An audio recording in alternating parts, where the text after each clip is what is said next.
Masayang araw, mga ka-PL.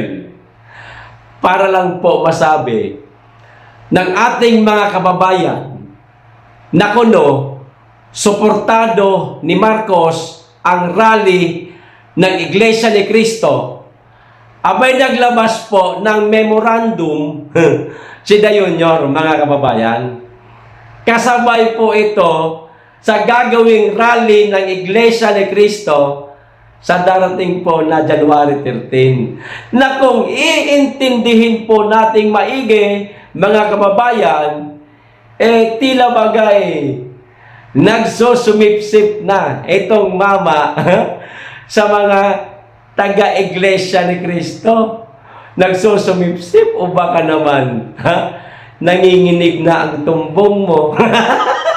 O eto po ang balita, mga kababayan, basahin ko na. Malacanang naglabas ng memorandum, circular number 76. Pinasususpinde, mga kababayan, ang pasok sa mga government offices. O di ba ga?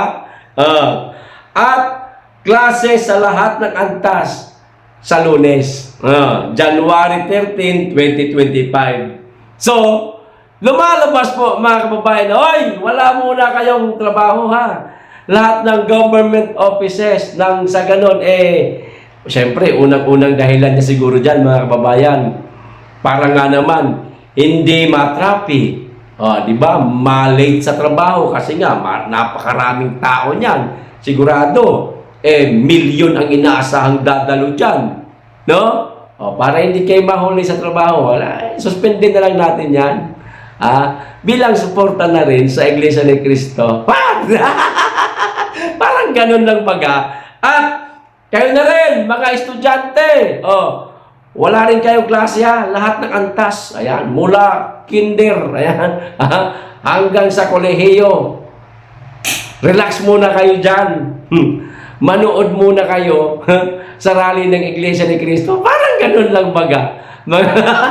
Mga kababayan, galawang trapo talaga Ito pa, ito'y kasunod ng nakatakdang peace rally na pangungunahan ng Iglesia ni Cristo. Okay, tayo na. Ano ito, Nyor? Sumusuporta ka ba talaga sa rally ng Iglesia ni Cristo o baka naman pakunwari lang na nakasuporta ka para sabihin okay to, nakasuporta siya, pero para sa mga hindi mo naman kalyado, parang nagsusumipsip ka lang sa Insenyor. O diba, mga kababayan? O ano ho sa palagay ninyo? Para sa akin lang, ang rally, hindi naman ganoon kaaga magsimula sa araw ng January 13. Kung papasok sa trabaho, itong mga government offices at saka itong mga estudyante sa lahat ng antas, mga government employee, umaga pa lang, hindi naman siguro paghahanda pa ng Iglesia ni Cristo yan kasi parang hapon yata magsisimula ang rally, mga kababayan. So, sa umaga, kung meron mag-traffic, yung natural na traffic na nararanasan sa NCR ng ating mga kababayan. Pero dito sa amin, sa Davao, hindi naman masyadong matraffic. At yun na nga, hindi naman kalayuan din yung venue. Kaya, yung traffic, siguro, saglit lang, kung magkaroon man, mabilis din mawala. Pwede naman sabihin niya na, half day na lang kayo. Di baling tanghali kayo dumating, hanggang hapon. Ganun din kayo mga estudyante. Yung mga pang-umaga, wag na pumasok, yung pang-hapon na lang.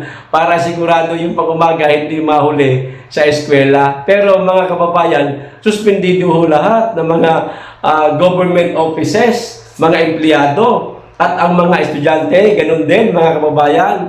O di ba ga? Kinakailangan niya sigurong magpapango sa Iglesia ni Cristo matakinunin niyo. Napakarami dadalo niyan at hindi mapipigilan ang dami niyan, mga kababayan. Kaya, ayun, sige. Pagbigyan na lang natin itong memorandum ni Junior, mga kababayan. O kayo po na mga, wala naman kayong pasok na, mga empleyado ng government offices, mga estudyante na iwag naman yung bata, yung makakolehiyo na, nasa tamang edad na. Kung meron po kayong panahon, saksihan nyo po itong malaking rally na gagawin ng iglesia. Ito po ang pinakamalaking rally sa kasaysayan, mga kababayan, sa ating bansa. No? Kaya ngayon, itong isang mama, nanginginig na nanginginig na siguro. Ano kaya mangyayari sa January 13, no? Baka may biglang dumating na mga kumbatan. O, di ba, mga kababayan? Bigla ako mabulaga nito. Wala na magawa yung aking aso. Si brownies, brownie, mga kababayan. O, di ba? Malay lang naman natin dyan. Wala naman din. Tsaka ang gagawin rally ng iglesia, ano lang yan peace rally lang yan. Di ba? Lahat ng mga espekulasyon natin, mga kababayan, hanggang dyan lang yan. Maaring walang katotohanan, pero maaring magkaroon din ng katotohanan. O, di ba? O, dito na ako tayo sa pangalawa. Iwan na po natin yung sinabi ni Junior, mga kababayan. Hayaan na po natin siya na maglabas ng memorandum. O, eto ho. Etong tungkol naman sa tila mind conditioning. Nitong si De Lima, mga kababayan. Ang sabi niya, sana makinig ang Kongreso sa boses ng taong bayan. Boses daw po ng taong bayan. Sana papakinggan ng Kongreso. Dinamay niya pa talaga ang taong bayan, ano?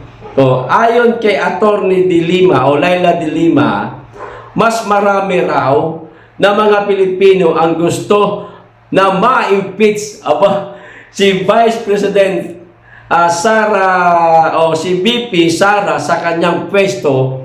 Kaya naman sana makinig ang Kongreso sa boses ng taong bayan. Malinaw na mas maraming Pilipino ang gustong ma-impeach si VP Sara. Sabi po ni Laila De Lima, sana makinig ang mga representante ng Kamara sa boses ng taong bayan at umpisahan na ang proseso ng impeachment. Ginamit niya pa, mga kababayan, ang taong bayan. Laila De Lima, mawalang galang po sa iyo, ate. Kung totoo yung sinasabi mo na boses ng taong bayan ay gustong mapa-impeach si VP Sara, bakit hindi rin kayo gumawa ng rally? Patunayan ho natin kung gaano kayo karami, katulad nitong sa INC at hindi lamang INC. Nasa ganun malaman natin kung gaano talaga kayo karami na gustong mapa-impeach si Inday Sara. Gumawa rin kayo ng rally. Paghandaan ninyo ng matagal na panahon, mga 3 buwan, yan, mahaba ng preparasyon yan. Mamigay kayo ng leaflets dyan sa kalsada, magbalita kayo araw-araw, sabihin ninyo sa inyong mga social media platform na meron kayong gagawing rally para makadagdag kayo ng tao. Tingnan natin. Kung talaga bang totoo yung sinasabi mo na boses ito ng taong bayan. Mind conditioning lang ito, mga kababayan Kunwari, taong bayan. Para nga naman, masabi ng ating mga kababayan, talaga? Taong bayan na may gustong mapa-impeach na si Inday? Parang ganun baga? Mind conditioning lang nila ito Itong ating mga kababayan na walang alam sa mga nangyayari. Patutunayan naman namin sa January 13, Madam Laila De Lima, kung gaano karami ang tao na ayaw ma-impeach si Inday Sara. Yan. Kami na mauna. Sumunod na lang kayo. Papartidahan na namin kayo. No? etong January 13, magmasid kayo ha. Nang malaman ninyo kung gaano karami. At sana naman, inihiling ito, ng taong bayan sa inyo, Madam Leila de Lima. Hinihiling namin to. Taong bayan kami, di ba? Sana pakinggan nyo rin ang boses namin. Sana gumawa kayo ng rally ninyo, to impeach si Inday Sara nang malaman din namin kung gaano karami ba talaga yung sinasabi mo na taong bayan. Okay, mag-aantabay kami. Huwag mo kaming ipapahiya sa kahilingan namin o baka naman kayo ang mapahiya. Ayos! Hanggang dito lang. Maraming salamat. Mag-iingat kayo lagi. At higit sa lahat, mahalin natin ang Pilipinas.